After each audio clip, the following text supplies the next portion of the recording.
commencer à réattaquer doucement. Du coup, je vais vous parler un peu d'un dispositif qui s'appelle le Biblioremix.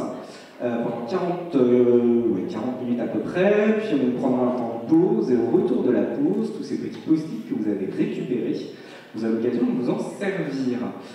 C'est pas mal d'ailleurs en fait de faire ça au retour de la pause, puisque je vais tricher un peu. Vous allez devoir, avant de partir en pause, identifier 2-3 personnes. Dans l'idéal, constituer des groupes de 3-4, afin, quand vous revenez de la pause, de pouvoir vous asseoir plus ou moins ensemble, puisque vous allez devoir, vous allez me détester, bosser un peu grâce à ces post-it, en suivant un peu une méthodologie que je vais vous proposer.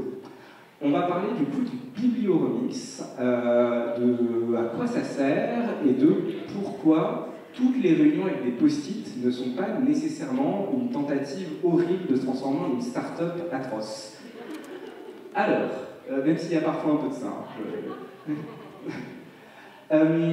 j'ai parlé beaucoup du coup de l'intérêt de produire des projets participatifs, de l'importance de recueillir la parole des usagers, de l'importance de travailler avec eux sur la construction de projets.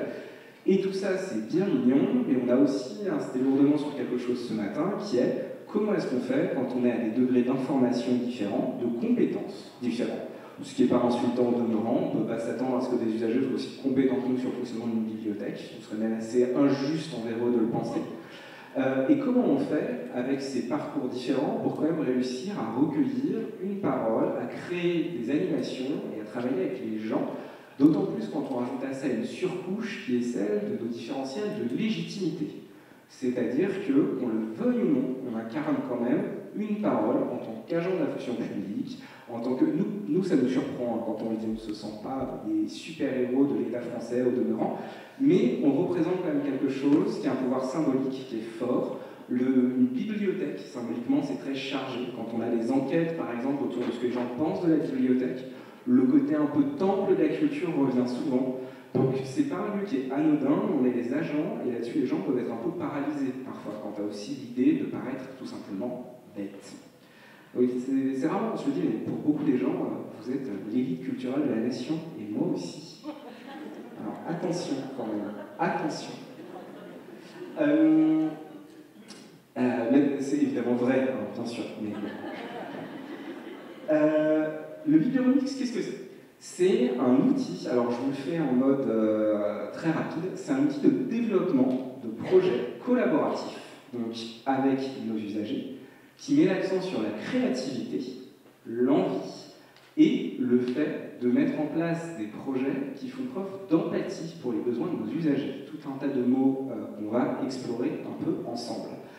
C'est né, le Biblioremix, de son grand frère spirituel, le Muséomix, qui vient donc des musées. Waouh! Donc c'est comme nous, mais avec beaucoup plus d'argent, parce que c'est des musées. Et l'idée, c'était donc de réunir, dans le cadre de ces Biblioremix, des collègues, des usagers, et ce qu'on va appeler des bidouilleurs, des gens qui ont des compétences, par exemple, de design, d'architecture, de code, si vous êtes sur des projets informatiques, pour essayer de travailler ensemble à la création de projets, en partant du principe que c'est bien beau de se dire qu'on va tous faire des trucs ensemble, mais ça demande quand même des méthodologies de travail. Le Biblioremix, ça vous propose d'en être une. Le Biblioremix, donc, c'est un outil qui vise à créer des projets participatifs, et ça va utiliser tout un tas d'outils. Par exemple, là on a des Legos, c'est devenu un peu un cliché du Biblioremix de faire musique avec des Legos, mais qui vont servir par exemple pour faire des maquettes. Pourquoi? Parce qu'on va avoir généralement quelque chose autour de la créativité. Alors, parler de la créativité au sens large, ça prendrait des mois, mais il y a un truc autour de la créativité qui est quelque chose que les gens créatifs expérimentent beaucoup, c'est-à-dire souvent avec la créativité un peu un fantasme qui est que la créativité c'est on voit passer un papillon et soudain on a un alexandrin en nous qui a besoin de sortir impérativement tout de suite et que ce serait ça être créatif. Alors la créativité, pour tous les gens créatifs, c'est un moteur. C'est un moteur, il faut avoir le pied sur la pédale, il faut sentir la créativité monter lentement, douloureusement parfois, et que ça prend du temps, et que c'est dur, et que c'est parfois violent, la créativité. La créativité, c'est un côté un peu de l'arracher à soi-même dans une dynamique créative. Quelqu'un de créatif, généralement, même si c'est un cliché, on peut tous être créatifs, mais quelqu'un qui se sent créatif au quotidien, c'est quelqu'un qui arrive concrètement à garder le pied sur la pédale. L'idée du biblioremix, du coup, c'est d'essayer sur un temps court de faire en sorte que les gens aient le pied sur la pédale, donc l'accélérateur à la créativité, le plus fort possible pour essayer d'obtenir des projets. Ça va se baser sur tout un tas d'outils, dont les post-it, je vais y venir, pour essayer du coup de permettre aux gens d'être créatifs. Comment ça commence en général un biblioremix? Je vais vous détailler ça et après on parlera un peu de l'objectif final. Ça commence souvent par un petit tour de post-it pour essayer de définir ensemble un peu ce qu'on va appeler une phase d'idéation, c'est-à-dire essayer de sortir des idées autour d'un projet. Mettons qu'on ait envie, par exemple, de travailler sur la musique en bibliothèque. On va prendre des post-it, et puis on va faire des tours de post-it, où les gens vont faire autant de post-it qu'ils veulent autour de questions. Par exemple, la musique en bibliothèque. Qu'est-ce que j'aime dans la bibliothèque? Question très générale. Qu'est-ce que je n'aime pas? Et puis aller, après, vers un peu plus de concret. Qu'est-ce qui me ferait, par exemple, qu'est-ce qui pourrait m'inciter, moi, usager de la bibliothèque, par exemple, à venir faire un concert dans la bibliothèque? Qu'est-ce qui manque dans l'offre musicale de la bibliothèque?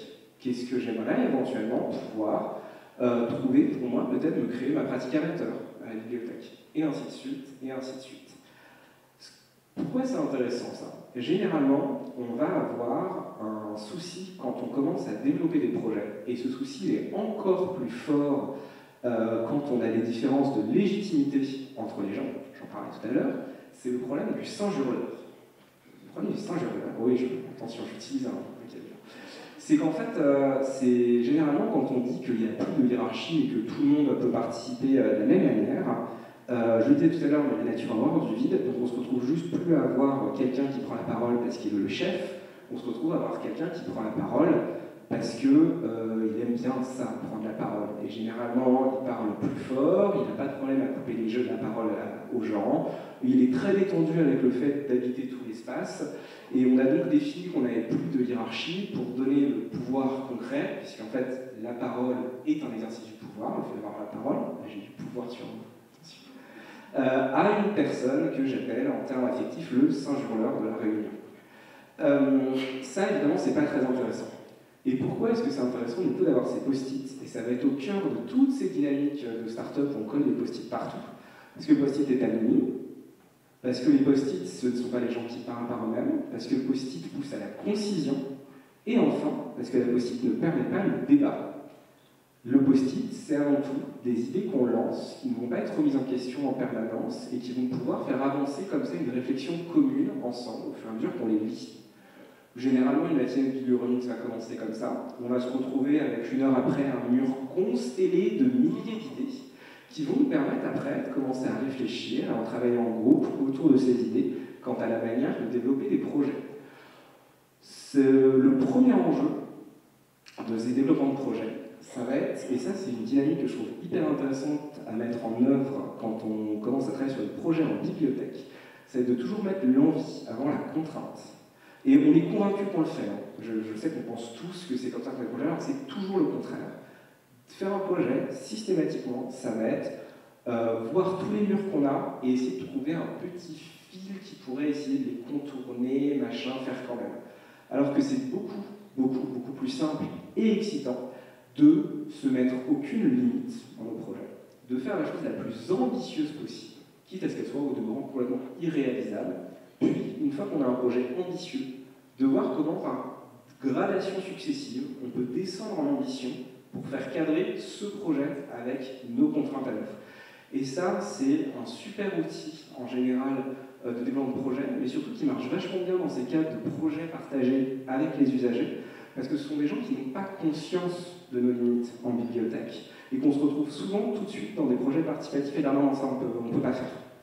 Et la personne comprend qu'on ne peut pas faire, donc on se taire et laisser faire ceux qui savent ce qui peut être fait. Alors que nous, par contre, on a une expertise sur la manière de se réapproprier les projets, de voir comment ils peuvent rentrer dans nos murs. Et ça, pour le coup, c'est très intéressant. De se poser cette question de l'envie avant la contrainte, et du coup, de réfléchir en réunion à des outils qui vont, par exemple, qu'on s'interdit de poser la question comment, quand on fait un projet.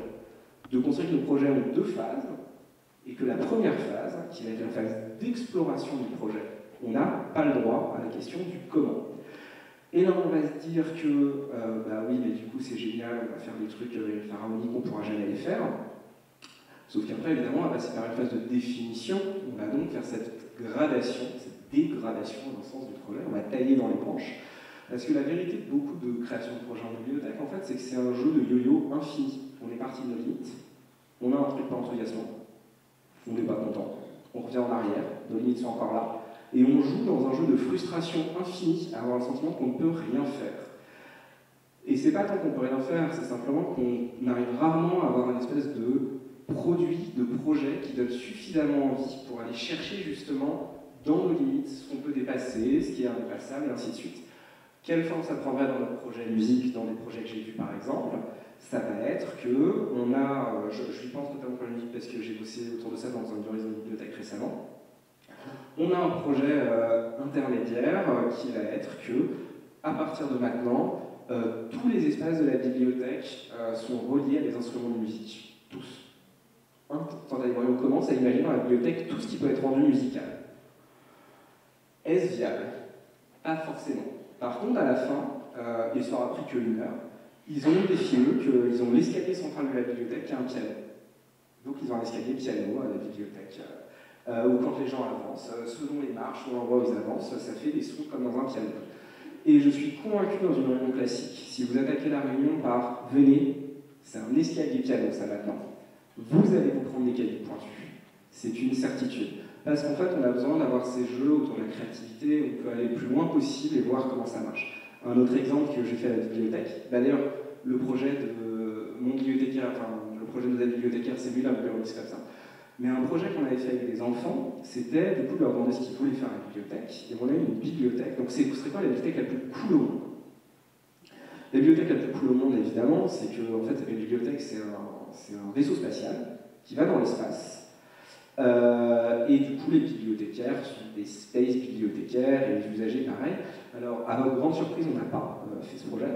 Par contre, on s'est rendu compte que dans leur projet, ils avaient passé un temps incroyable à définir à l'intérieur de la space bibliothèque la manière dont, je vous en ai parlé tout à l'heure, étaient gérées les trottinettes, donc les space trottinettes du coup.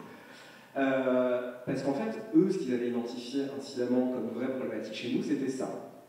Et ce qui est sûr et certain, c'est que si on avait demandé à des enfants comme ça de développer un projet autour, déjà nous on n'avait pas identifié sur le local trottinette, donc c'était un angle mort, mais quand ils demandaient de travailler tout bêtement sur le local trottinette, ils auraient été perdus. Par contre là, ils avaient défini du coup, et ça nous a permis de le reprendre dans le cadre de ces aides bibliothécaires du badge et donc de l'accès à la clé, qui avait le droit d'avoir la clé du local trottinette, comment ça pouvait marcher, et ainsi de suite. Et ça, je trouve ça hyper intéressant. Et tout ça, ça vient simplement de se donner le loisir de mettre donc l'envie avant la contrainte. J'avais parlé du post-it, comme les outils du coup. Alors ça, évidemment, c'était ce qu'on avait. C'était quelles sont vos remarques sur la bibliothèque? Alors voilà, ça fait un peu du beau au cœur. Il y en a aussi où je suis gentil. Il n'y a pas que mes collègues qui sont belles et gentilles. Et ça, pour le coup, vraiment, là, c'est avec des enfants, mais avec des adultes aussi, c'est très intéressant de pouvoir travailler sur des dispositifs qui permettent la libération de la parole. La libération de la parole sans contrainte, la libération de la parole anonymisée, et surtout la libération de la parole sans enjeu, puisque, encore une fois, ces post-it sont anonymes, sans enjeu, en fait, de légitimité. C'est nos réunions, de manière générale, sont des endroits dans lesquels on est moins souvent dans des discussions que dans alors je fais des grandes généralités, que dans des luttes de légitimité. Qui a le droit de parler, quels sujets peuvent être abordés, comment. Et ça rend parfois, quand paradoxalement on est dans des décisions complexes, très difficile d'avoir accès à la prise de décision. Là-dessus, trouver des moyens du coup de pouvoir permettre à des gens d'exprimer des idées sans avoir dans des questions de légitimité, c'est hyper important et ça permet donc vraiment d'étrangler le singe hurleur. Un autre intérêt du post-it, et ça c'est hyper important, c'est donc j'en parlais, c'était la concision. Bah, ça c'est hyper fort en fait la concision. Être capable de se pousser un peu pour émettre une pensée concise, ça veut dire qu'on peut émettre une pensée qui peut encore être bidouillée par le voisin, qui est quelque chose qu'on peut récupérer, qu'on peut retravailler, qui peut donner tout un jeu justement autour de cette créativité-là. On va aussi nourrir cette créativité de petits outils de scénarisation. Alors, ce qui est hyper intéressant dans nos projets en général, c'est qu'on a, nous en bibliothèque, une expertise autour de la bibliothèque en tant que telle. C'est normal, on va dire, un bibliothécaire, c'est-à-dire que vous rentrez dans une bibliothèque, vous voyez, vous, en tant que professionnel de bibliothèque, et j'inclus tout à fait les personnes bénévoles dedans, hein, vous êtes des professionnels de bibliothèque, vous voyez un système de classement, et vous allez vous dire, ok, il fonctionne comme ça sur un classement. Vous voyez deux collègues à l'accueil, vous faites une réflexion sur la manière dont l'accueil peut être fait. Vous voyez tel système, par exemple, sur la gestion des réservations, ça vous dit quelque chose de l'organisation en interne. Un usager qui rentre dans une bibliothèque, d'abord c'est ce qu'il voit, c'est ce qu'il entend, il fait complètement appel à ses sens quand quelqu'un rentre dans une bibliothèque. Et ça, c'est quelque chose qu'on occulte complètement, nous, dans la manière dont on fait des projets. C'est-à-dire qu'on oublie complètement qu'une personne qui rentre dans une bibliothèque, la chose qu'elle va se demander, c'est y a-t-il des choses qui font écho à moi, à ce que je connais? Y a-t-il des gens qui me ressemblent? Y a-t-il des évidences pour moi de choses dans lesquelles je pourrais m'insérer? Et que c'est très loin souvent la manière dont on pense nos projets. La phase de scénarisation, donc, ça nous permet, là, qui va arriver généralement au milieu de cette phase de développement de projet, généralement entre la phase d'exploration et la phase de définition dont je parlais, de créer ce qu'on va appeler des personas, donc des usagers fictifs, qui vont servir en fait à tester nos projets. Et ce qui est intéressant avec ça, en fait, c'est de créer vraiment des vrais faux usagers, qui ont un nom, qui ont un genre, qui ont des envies, qui ont des hobbies, et d'essayer à travers eux de tester concrètement le projet pour en tirer des leçons. Et ce qui est intéressant avec ça, c'est vraiment de se demander, cette personne, comment est-ce qu'elle interagirait avec nous? Comment est-ce qu'on solutionne ces problèmes? Qu'est-ce qui l'a coincé? En essayant au plus proche de jouer, du coup comme un jeu de rôle en un sens, ce qui sont les envies de cette personne. Là-dessus, ce qui est marrant, c'est que c'est souvent un exercice qu'on prend un peu à la dérision au début, parce que ça semble ridicule, hein, pour moi le premier. Sauf que quand on y joue vraiment, quand on arrive à y jouer, on finit toujours par levier des gigantesques lièvres. Et le lièvre qu'on lève en général là-dedans dans tous les projets participatifs, c'est quoi l'intérêt de cette personne en fait? Pourquoi elle préférerait passer son samedi à la bibliothèque à planter des tomates plutôt que d'être devant sa télé chez elle avec ses copains? Et ça nous oblige en fait à nous mettre dans la place de quelqu'un qui vivrait nos projets et pourquoi est-ce que cette personne ferait ça. Un autre outil important dans tous ces développements de projet, alors là je vais sortir les gros mots, attention, c'est le consensus sociocratique. Wow, attention.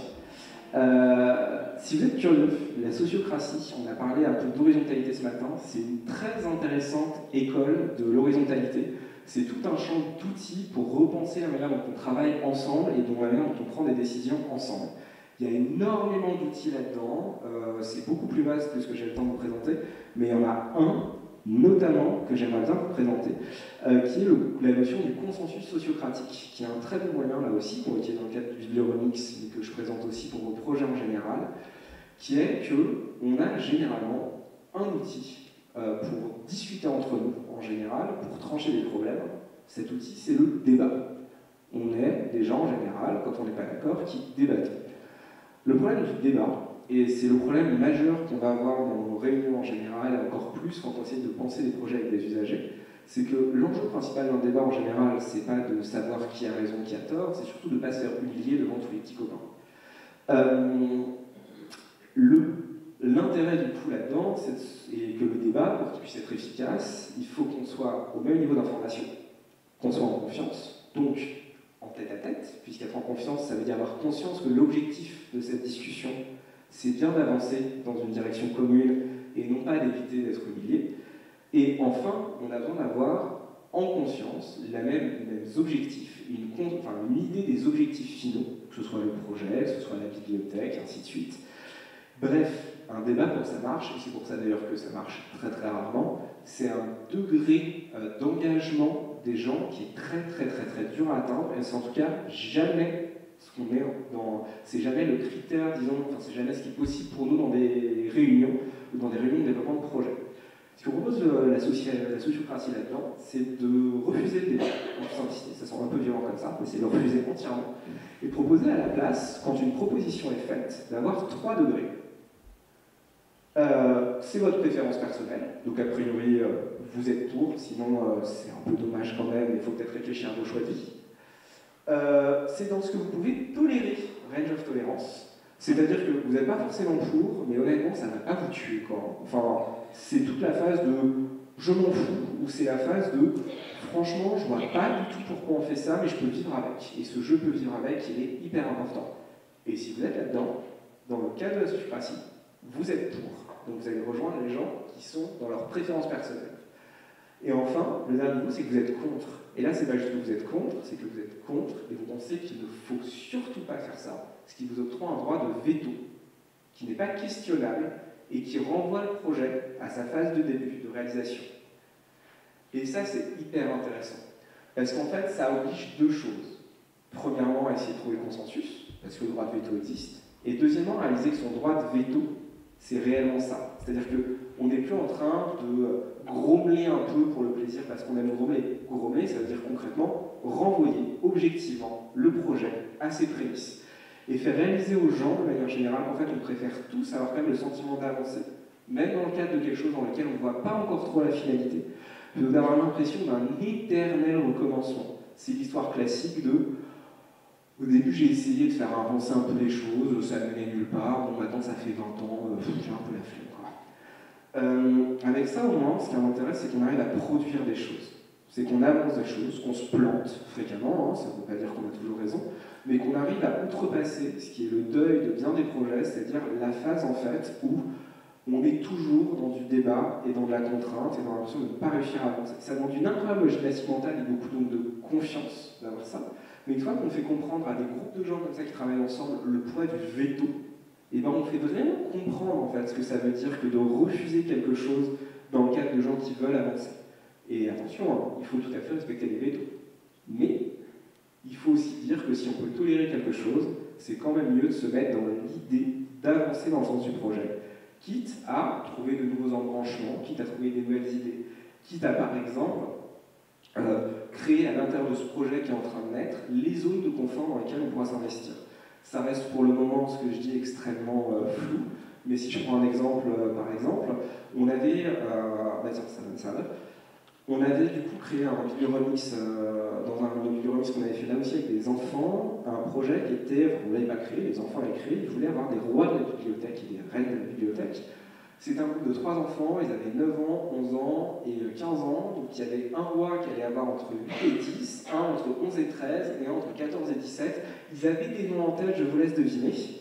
Le projet était parti très loin, surtout le pouvoir que ça leur octroyait, machin et tout, et c'était vraiment un truc absolument délirant.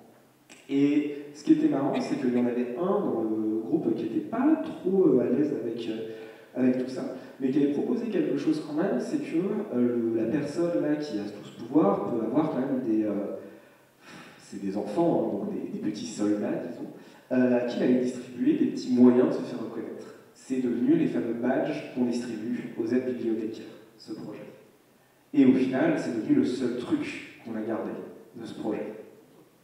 Et c'est ça qui est intéressant, c'est de voir comment la créativité, quand on aurait dit qu'on ne coupe pas les projets trop tôt, on a très souvent quand même des boîtes à outils dans lesquelles on peut récupérer les choses. Et c'est vraiment ce qui est important avec la créativité, c'est de réussir à la rendre ludique, pas avoir peur de proposer des trucs un peu fous, mettre vraiment, donc je le disais, l'envie avant la contrainte, et refuser en fait de toujours mettre tout en pause pour le plaisir du débat. Alors, je vais vous montrer une petite vidéo.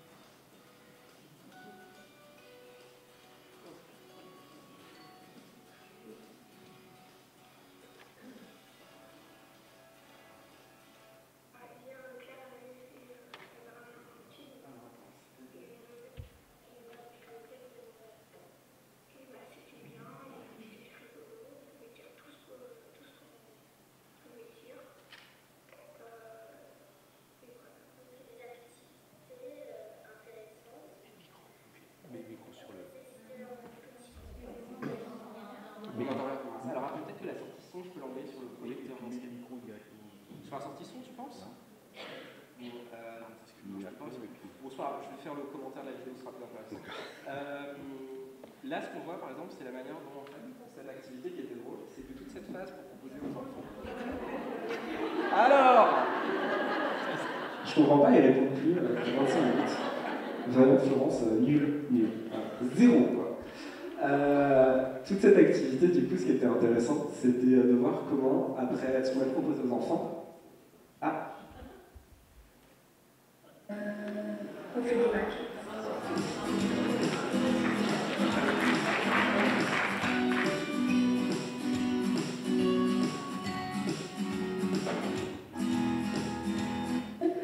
Dedans et au-dessus, on va porter une combinaison et on fait une grande piscine où dedans, un endroit pour les petits de 3 ans jusqu'à 8 ans et un endroit de 3 ans, de 8 ans à tous les âges. On prend par exemple, on prend à disposition sur une table, en fait, il y a plein de trucs gratuits. D'accord. Et aussi la bibliothèque. Ça, c'était la bibliothèque où tous les bibliothécaires étaient des animaux. Donc, moi, vous ne le voyez pas, mais là, je suis le lion, ça fait très plaisir. Alors, ce qui est intéressant avec ça, c'est que ce qui est très compliqué quand on fait des projets avec des enfants, c'est qu'on fait des projets avec des enfants en pensant qu'on peut les asseoir autour d'une table pendant 2 heures pour leur faire bosser sur la bibliothèque. Étonnamment, ça ne marche pas très bien. Alors que pourtant, tous ceux d'entre nous qui ont des enfants ont des éléments de réponse à ce sujet. Ce qui est intéressant avec ça, c'est par exemple d'utiliser plein de petits dispositifs très simples. Un truc que là on a vu avec les enfants mais que je fais aussi avec les adultes, c'est de proposer par exemple avec des iPads de prendre plein de photos de la bibliothèque, de les afficher, de les imprimer, de les coller quelque part et d'écrire dessus, de commenter, de coller des post-it dans les espaces sur ce qui nous plaît, ce qui ne nous plaît pas. C'est hyper intéressant comme exercice. Vous filez des post-it aux usagers qui rentrent dans votre bibliothèque, vous leur demandez de coller un post-it en écrivant la raison. Sur ce qui ne leur plaît pas dans la bibliothèque et ce qui leur plaît dans la bibliothèque. Et parfois ça fait un peu mal, mais parfois c'est assez rigolo, on se rend compte en fait qu'il y a tout un tas d'usages importants auxquels on ne pensait pas. Un exemple, quand on l'a fait dans la bibliothèque, on avait un espèce de petit espace central, un peu bizarre, au confluent de tout. On ne savait pas quoi en faire, on avait mis 2 fauteuils dedans, et on était un peu embêtés parce que ça faisait une espèce de petit vide un peu étrange, on se disait que les gens devaient être très oppressés dans leur fauteuil au milieu de tout le reste. On fait cet exercice, je post-it, il y a plein de gens qui notent, en fait c'est hyper pratique parce que assis de là, ils peuvent surveiller leurs enfants qui sont dans l'espace petite enfance, qui sont à l'espace jeu sur le côté et qui sont aux bandes d'accueil derrière. Et on se dit, ah bah oui, c'est logique en fait, c'est qu'on n'y est pas pensé. Et que ça, pour le coup, c'est un petit exercice qui est hyper intéressant à faire et qui marche très bien quand on laisse vraiment l'autonomie des usagers donner leurs opinions en trouvant des dispositifs qui permettent de le faire. Un bibliorelique, généralement, donc, ça va être une phase d'idéation où on va essayer de noter plein d'idées les plus folles possibles sur des post-it avec des usagers, en essayant de trouver une thématique, nous, pour essayer d'orienter ces post-it. Une phase de travail de groupe qui va suivre ce jeu d'exploration le plus libre et le plus fou possible, puis de définition, où on va ramener nos contraintes, avec au milieu cette phase de scénarisation. On va vraiment se laisser imaginer des usagers, se demander la manière dont ils pourraient vivre ces projets. Ce que ça donne en général, avec à la fin du coup un temps de représentation et de rendu, avec si possible des maquettes. L'avantage des maquettes étant qu'en plus de rendre tout ça très réel, ça permet le lendemain pour les usagers qui n'étaient pas là et qui disaient pourquoi la bibliothèque a été fermée par exemple, de voir un peu le résultat des travaux. Et du coup de créer pas mal de projets. Par exemple un truc récemment, là on est, c'est marrant parce que c'est à Aubray, donc c'est pas très loin, mais aux Aubray on est en train de faire un grand bibliorelique là depuis... Le bibliorelique s'est lieu il y a 6 mois et c'est en train de donner lieu à un réaménagement complet de toute la bibliothèque, de tous les espaces.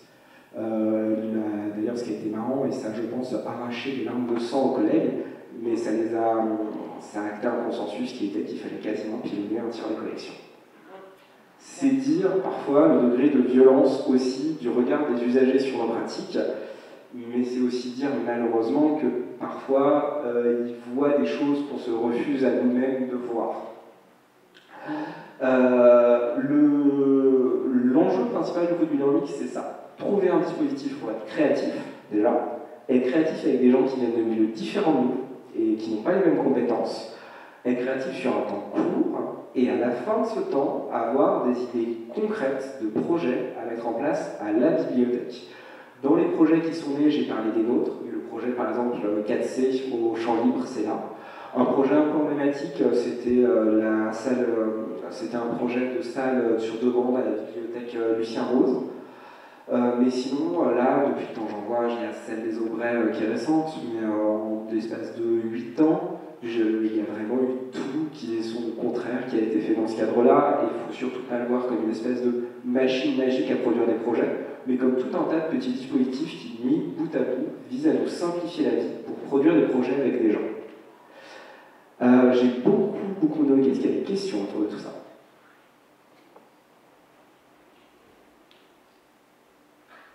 Waouh. Alors, il y a quelqu'un au fond. Désolé Florence. Pareil, ça marche pas bien, pareil, sans micro en plus.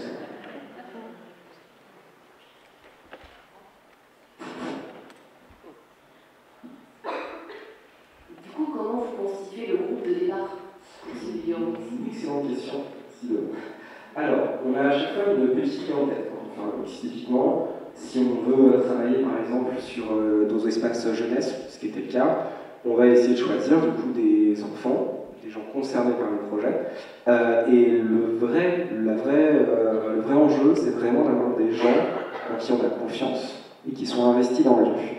Le piège de ces bioremix quand on invite des usagers, en fait, c'est de se dire que, et c'est vraiment ce même truc sur l'information et la confiance, qu'on peut juste ouvrir les portes en grand et demander à des gens qu'on connaît à peine de passer une journée entière à bosser avec nous sur le projet de bibliothèque. Ce qui est intéressant, c'est au contraire, c'est d'avoir vraiment des gens qui ont envie de s'investir dans la bibliothèque, ou des gens qui sont à la frontière de « j'aimerais m'investir, mais je ne le fais pas encore car je ne sais pas comment le faire », et de leur proposer du coup cet outil comme une porte d'entrée. Ça m'est déjà arrivé du coup dans les grands plantages que j'ai eu dans la bibliothèque, vraiment d'être dans des bibliothèques où l'idée c'était vraiment une porte ouverte générale, et des gens qui n'ont pas compris que c'était un outil pour produire des projets, mais qui pensaient que c'était vraiment une agora pour donner son opinion. Et des gens qui ont été du coup très frustrés par le dispositif de post-it qui justement faisait qu'ils ne pouvaient pas prendre cette place-là. J'ai eu quelqu'un qui est une fois comme ça vraiment parti très fâché parce qu'en fait c'était quelqu'un qui n'était pas du tout content de l'usage de la bibliothèque et qui pensait qu'il allait pouvoir vraiment exprimer en longueur tout ce qui ne marchait pas, alors que l'idée c'était d'avoir un projet avec des gens qui voulaient produire des choses dans la bibliothèque. Donc là aussi c'est pareil, connaître les gens, la relation de confiance avec eux c'est indispensable. Généralement, les bibliothèques, du coup, ça va être soit 3 heures, c'est le bon format avec les enfants, soit une journée ou deux, ce qui est chouette quand on peut le faire avec des adultes, même si 3 heures ça marche aussi. Et ça va vraiment viser à jouer ce jeu d'accordéon, on explore le plus librement possible, puis on resserre autour de nos contraintes, et on essaye à la fin d'avoir vraiment cette espèce de gradation, où on se dit, ce truc très fou qu'on a envisagé, est-ce que c'est si fou que ça? Si c'est complètement fou, combien d'années il nous faudrait peut-être pour le réaliser, si on veut le réaliser? Et si on devait mettre ce projet en place demain, à quoi il ressemblerait? Qu'est-ce que c'est l'âme de ce projet? Qu'est-ce qui fait qu'on a envie de le faire? Et qu'est-ce qui fait qu'on a envie de le faire et que même si on pouvait le faire à toute petite échelle, on pourrait avoir quand même quelque chose qui nous donne envie de le faire et qui nous excite un peu. Parce que ça va être le dernier truc important que je trouve avec le bibliothèque, c'est qu'on a un métier quand même qui peut être très bête et méchant en fait en bibliothèque. C'est-à-dire qu'on a quand même un métier qui est fait de beaucoup de répétitions, qui est fait de beaucoup de quotidien, qui est fait de beaucoup de tâches qui ne sont pas forcément les plus fascinantes. Et je pense qu'on a un métier en fait qui prend de la richesse selon ce qu'on arrive à amener dedans la majeure partie du temps. Et qu'on a un métier quand même où a priori, c'est d'autant plus facile à dire quand il y a une salle et beaucoup bénévoles, on ne fait pas ça pour l'argent, ou alors j'ai de mauvaises nouvelles à vous annoncer. Mais c'est un métier dans lequel, par contre, on a une grande part qui est possible autour de l'envie, de la créativité, de l'excitation, d'amener des choses de nos vies pour prendre plaisir à les faire dans le cadre de la bibliothèque. Moi, aujourd'hui, à la bibliothèque, à titre personnel, ce qui m'amuse beaucoup, ça va être de travailler autour des loisirs créatifs, ça va être de travailler autour de l'écriture collaborative, et ça va être de travailler autour du jeu, qui sont autant de choses, en fait, que j'ai réussi à amener en poussant des projets avec des gens, en me mettant le moins de barrières possible et en voyant ce que ça donne et en échouant encore et encore et encore. Alors, maintenant qu'on a dit tout ça, je vais vous proposer un petit jeu. Quand j'aurai fini de parler, vous pourrez prendre une pause de 15 minutes, je pense, donc vous reviendrez vers 15 heures. Vous avez plein de post-it. Vous allez choisir vos compagnons et compagnes d'aventure qui peuvent être 3 ou 4, c'est pas mal. Si vous avez envie d'être un peu plus nombreux ou un peu moins, je ne vous jette pas la pierre, mais c'est souvent au-delà, vous risquez d'être un peu nombreux. Vous allez prendre vos post-it. Je pense que ce qui sera peut-être idéal, ça sera de vous mettre sur les côtés, du coup, parce qu'il y a pas mal de banquettes de 4, ou de vous répartir un peu. Peut-être même qu'on peut prendre des espaces là-bas sur le jardin, sur la terrasse, en fait. Ouais, en fait, plutôt parce que vous n'allez pas être très pratique. Si certains veulent, je pense, se mettre dehors, lâchez-vous.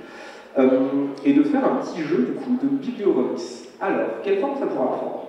Vous allez choisir l'un ou l'une, probablement l'une, d'entre vous, qui va vous proposer, qui va vous aller définir dans le cadre de sa bibliothèque. Elle va vous parler un peu de cette bibliothèque 2-3 minutes, et vous allez faire un tour de post-it où vous allez suggérer, en partant du coup de l'idée de la bibliothèque qu'elle vous a dit, plein d'idées complètement larges, de trucs que vous verriez bien faire dans sa bibliothèque. Ne vous mettez aucune limite. Si ça doit être une fusée, ce sera une fusée. Vous allez jouer à ce petit jeu pendant 5 minutes et vous allez produire tout un tas de post-it. La personne qui vous a apprenti sa bibliothèque va en choisir 3. D'accord? 3 petits post-it. Vous aurez une demi-heure à peu près pour faire tout cet exercice. Et vous allez, pour chacun de ces post-it, commencer à essayer de les rendre plus concrets. Si vous avez un post-it qui est de commencer à... donne-moi une idée folle. Ah bah, c'est toi qui m'as invité, hein. Faut assumer maintenant. C'est chiant la créativité au débeauté, hein. C'est pas mal un dispositif. J'ai l'impression de faire de la manipulation, c'est horrible, hein. Désolé, hein, t'as le droit de me détester. Si jamais votre projet est complètement fou, par exemple, à la fin, c'est que tous les jours vous avez quelqu'un debout sur une table qui récite de la poésie aux passants qui rentrent dans la bibliothèque. Et bien, vous allez commencer à faire des post-it sur ce premier projet pour essayer de voir concrètement quelle forme ça pourrait prendre. D'accord? Vous allez faire des tours, vous allez prendre peut-être 3 minutes au début pour définir le cadre de la bibliothèque, 10 minutes, 5 minutes pour proposer plein d'idées folles, 3 minutes pendant laquelle la personne dont c'est la bibliothèque va sélectionner 3 post-it, et vous allez prendre après 5 minutes par post-it pour proposer plein d'idées comme ça, concrètement autour de cette idée la plus folle possible de choses qu'on pourrait faire. Pas de débat, pas de commentaires. On peut rebondir sur ce que disent les gens. On peut tout à fait rebondir sur ce que disent les gens avec des post-it, j'entends. On vise la concision dans les idées le plus possible et on ne se met aucune limite. Si l'exercice est censé être fun, il est censé être intéressant, et il est censé en fait vous pousser, alors je vois un truc, à simplement, en vous mettant aucune limite, voir ce qui peut sortir. Voilà l'enjeu. Je pense que ça ne collera pas sur les murs là du truc, donc je pense que vous allez avoir les genoux et autres, et le sol, et le dossier des sièges face à vous qui vont être constellés de post-it. N'hésitez pas à faire ça dehors sur les petites tables, et puis vraiment faites-vous plaisir. Si la personne repart après avec des idées de trucs qu'elle peut faire dans cette bibliothèque, tant mieux, mais l'idée c'est surtout de voir pour vous ce que ça peut donner cette méthodologie. Est-ce que vous avez des questions? Est-ce que vous avez la flemme parce qu'il est 15h et c'est l'heure de la sieste? Ouais, non. J'avais dit que vous me détesteriez cet après-midi.